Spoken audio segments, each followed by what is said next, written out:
Deri kur mund të përmirësohemi? Po. Që kjo është pyetja më duket. Po. Deri kur nuk është vonë me bo veprat njëra na. Islami jep një përgjigje interesante dhe unë po e thjeshtësoj shumë që ta zbërthejmë së bashku.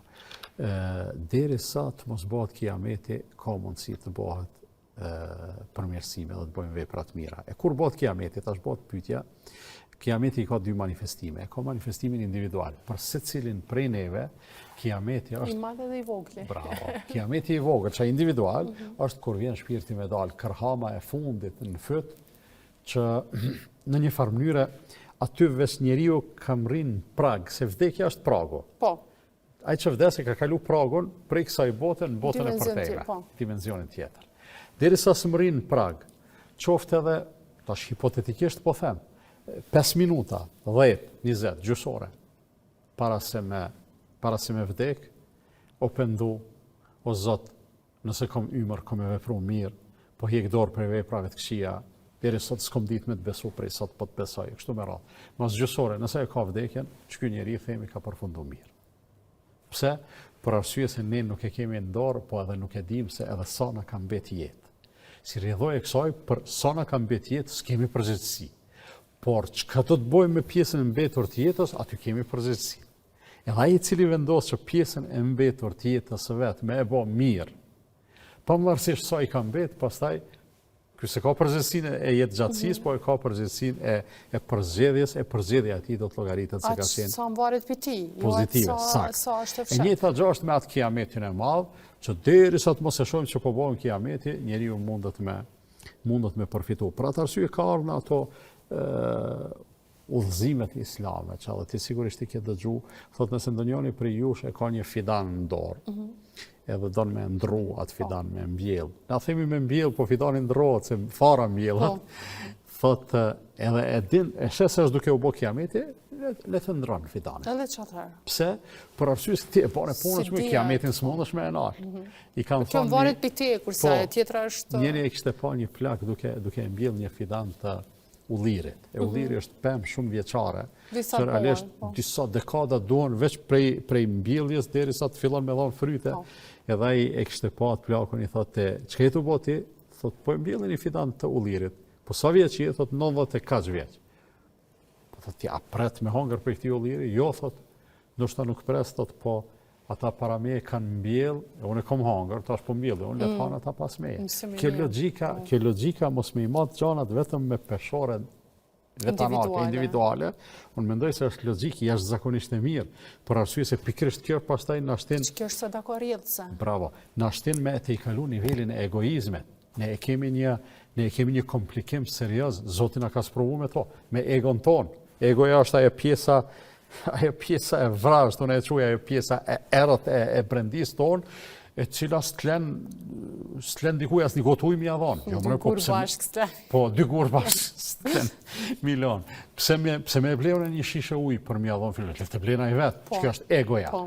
Ajo mshira e mbrëndshme dhe zemra e mire u dhëzume, thotë, po mëre, po pse me e piju në vetë ujnë, të konë, vend se me e ble një shishe, i blej 2, edhe një jap dikujt, edhe qështu balansohet jeta. Edhe kjo është ajo që na shërben shumë sidomos në jetën e varrit dhe në këtë pjesë. Ka do që në fakt thonë që do të shkoj, se tash në mësimet islame janë këtu, do të shkoj edhe nuk do të ketë shumë vështirësi në jetën e varrit.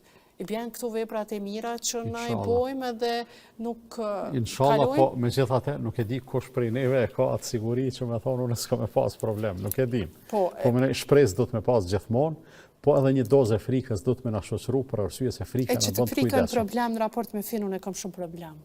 Ti e përmende një gjë, jo me të friksu prej fesë, jo me të friksu prej Zotit. Do me mësu diçka për shkak të frikës. Njëri do të me u friksu prej vetës. Po, për shembull, para se me shku një provim ne, pse mësojmë? Nga dëshira për me e kalu provimin, apo?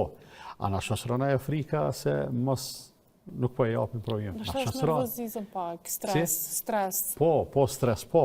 Po pse për shembull kur dalim në trafik në mes tjera kemi edhe shenja të rrezikut. A përdin shenjat të trafikut janë 3 lloje, të paralajmërimit, rrezikut edhe kufizimet.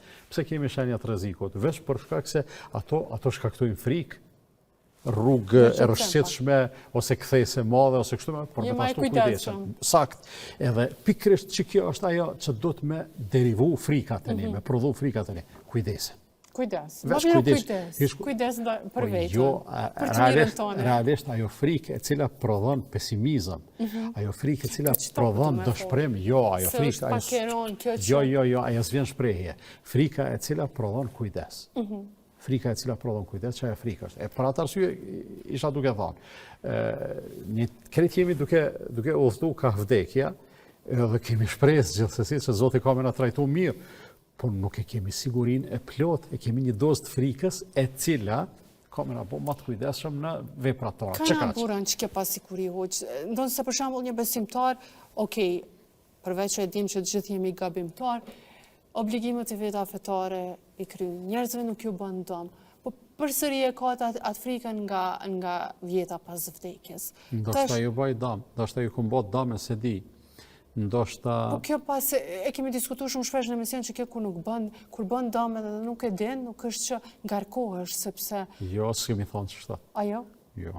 Në faj se pas në mësëmësirin e fundit, po kur bëm dëm pa vedije, që nuk i ki qëllimin me bo dëm... Jo, hajtë ta themi edhe kështu.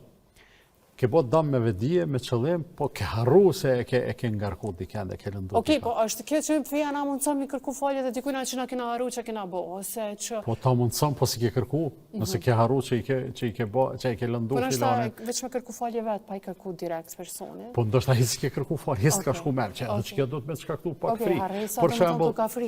Për shembull, jenis me shku dikon, dhe më thonë, kara borë, ndërsa ti akoma me gomat verës. A friksosh apo jo? Pse? Imaginova që tash nuk dhja. Friksohesh për shkak se si ke marrë masat me kopërme, ta shtu o me mujtë me gjithë që tash qka që kisha pagu, po me ko do të, jenë datat e caktume. Për atë arsye, besimtari, pse friksohet besimtari? Se pyetjen e ke shumë me vend.